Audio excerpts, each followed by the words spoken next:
आज भारत जो समस्या गुड़िक सह लड़ुछि से सबुठु बड़ गंभीर समस्या होउछि भितरघात जासूसी एवं देशद्रोह। प्रश्न एतिकी नुहे जे पाकिस्तान किंबा चीन आम विरुद्ध में षड्यंत्र रचुचंती। असल चिंता यह जे आम देश भितर बसिथिबा किछि लोक सांबादिक यूट्यूबर नेता एवं सामाजिक कार्यकर्ता माने विदेशी एजेंट सहित काम करुछंती। आमे कौन यही गरदार मान को रोकबार सक्षम हो पारिबा नहीं? यही समस्यार स्थायी समाधान कौन आसंतु या उपरे आलोचना करिबा। नमस्कार दर्शक बंधु, मु अमृत रंजन, आपण देखुचंती समस्या समाधान चैनल को आपण मान को बहुत बहुत स्वागत, बारंबार स्वागत।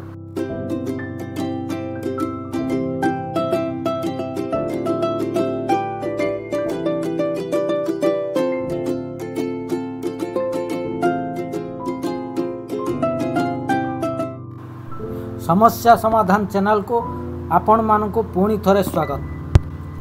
दर्शक बंधु, वर्तमान जासूसर बदलुवा रूप एवं विरोधर मानचित्र हेउची टीवी एवं यूट्यूब। पूर्वर जासूस माने सीनार गुप्त सूचना चोरी करुथिले, गोपनीय दलिल देउथिले, किंतु आजिर जासूस माने तथ्य युद्ध बा इनफॉरमेशन वार लड़ुचंती। सेमाने यूट्यूब और सोशल मीडिया द्वारा पाकिस्तान और चीन रो नैरेटिव प्रसार करुचंती, लोकंकर चिंताधारा को विकृत करुचंती एवं भारत छवि को आंतर्जातिक स्तर रे बदनाम करुचंती। एनजीओ माध्यम रे गुप्त देशद्रोह पई सेमानको अपार फंडिंग मिलुछि। एही गुप्तचर माने एनजीओ आड़े गोटे पूरा इकोसिस्टम तैयारी करुचंती। भौणी मौसा पियूषा एवं भणजा समस्त नाम एनजीओ और ताहा माध्यम विदेशी कोटी कोटी टंका फंडिंग होउची। एही टंका ही सेमानक शक्ति, एही टंका द्वारा सेमानक शक्ति बढ़ा जाउची। एही टंका द्वारा सेमाने प्रमाण खरीद करुछंती, केस को दुर्बल करुछंती और अपराधी माने रक्षा प्राप्त होउछंती। देखिबाकू गले 1923 रो आईन और न्याय व्यवस्था भारतर हेउची सबुठु बड़ दुर्बलता। भारत रे गुप्तचर वृत्ति रोकिबा पई एपर्यंत मध्य से 1923 रो ऑफिशियल सीक्रेट एक्ट चालुछि। एही आईन अनुजाई सर्वाधिक 3 वर्ष जेल किंबा अर्थदंड, अर्थात टंका दियो एवं जेल रो। आपण केबे सुनिछंती कि जणे जासूस रो नागरिकता बातिल होईछि किंबा संपूर्ण जमीदारी जबत होईछि किंबा तांको फांसी दिया जाइछि? भारत रे एपरि विशेष होइनी। काहेकि? कारण न्याय व्यवस्था ठीक नुहे एवं आईनी दंतहीन। अदालत रे प्रमाण देखा जिवो एवं चोरवृत्ति रे प्रमाण मिलवा कठिन। यह गुप्त भाव में घटिथिबा अपराध, तेणु गवाही मिलवा संभव नुहे। तेणु गुप्तचर माने बाइज्जत बरी हे जाउछंती। तेणु आम देश अन्य देश मानक ठारू एही जासूस विरोधी आईन विषय जानिबा दरकार। जापान एवं सिंगापुर यार उदाहरण। जापान और सिंगापुर भली देश रे देशद्रोह पई फांसी, 100% संपत्ति जबत, नागरिकता बातिल भली कठिन दंड थाए। आईन रे एते भय जे लोक माने देश साथी रे द्रोह करबा चिंता मध्य करंती नाही। सेठारे शिक्षा व्यवस्था एमिति सबल जे देशप्रेम अंतर रे गड़ी जाए एवं जनता देशद्रोह को अपराध नुहे पाप भावती। भारत रे जेतेबेले जने विश्वासघातक धरा पड़ जाए सेतेबेले कौन हुए ना, समग्र देश रे गोटे इकोसिस्टम तांको रक्षा करने को उठी पड़े। मीडिया रे तांकर धर्म देखी नैरेटिव तैयारी हुए।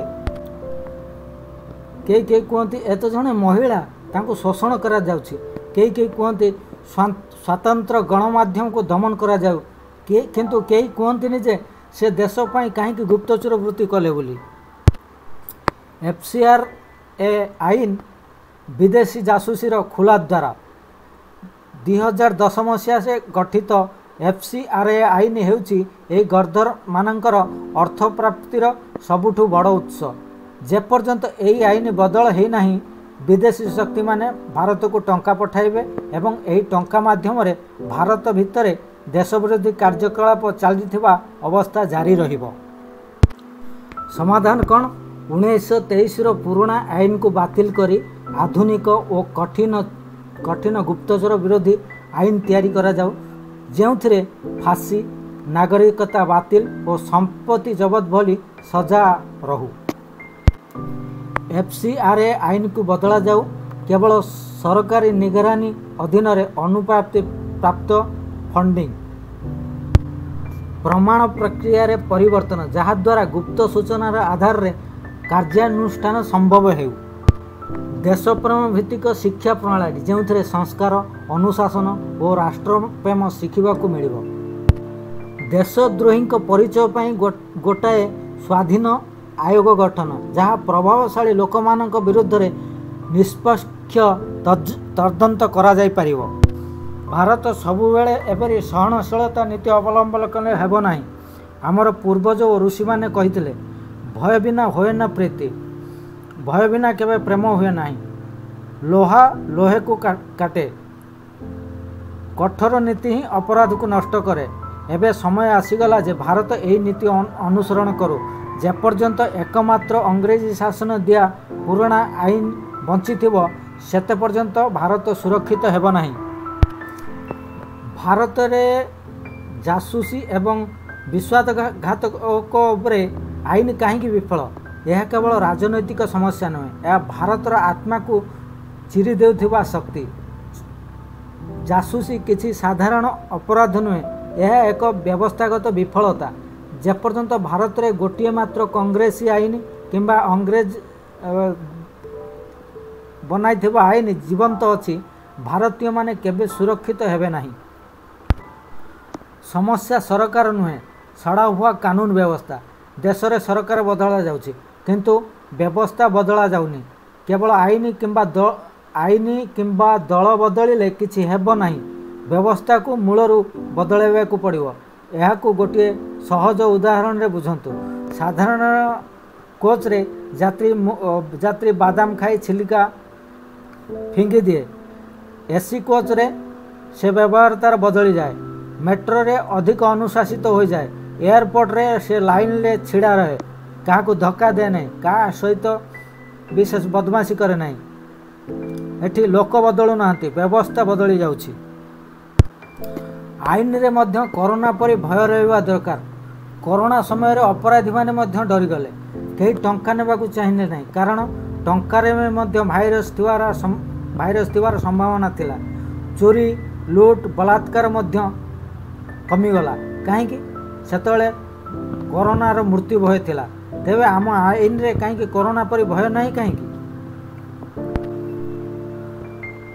जासूसी एक सुचिंतित एवं योजनाबद्ध अपराध। यही अपराध पूर्ण योजना सह करा जाए। विदेशी ताकत मानक द्वारा फंडिंग करा जाए। भारत को भीतर भांगाइबा एक बड़ षड्यंत्र या। तथापि भारत एजाएं 1923 ऑफिशियल सीक्रेट एक्ट उपरे भरोसा करुछि, जेउथिरे केवल 3 वर्ष जेल किंबा अर्थदंड एवं विश्वासघातक जासूसी वृत्ति पई फांसी कहीं नुहे। भारत रे बलात्कार पई फांसी आईन तैयारी होइछि। बलात्कार भी बेले बेले बेपरुआ भावे हो जाए।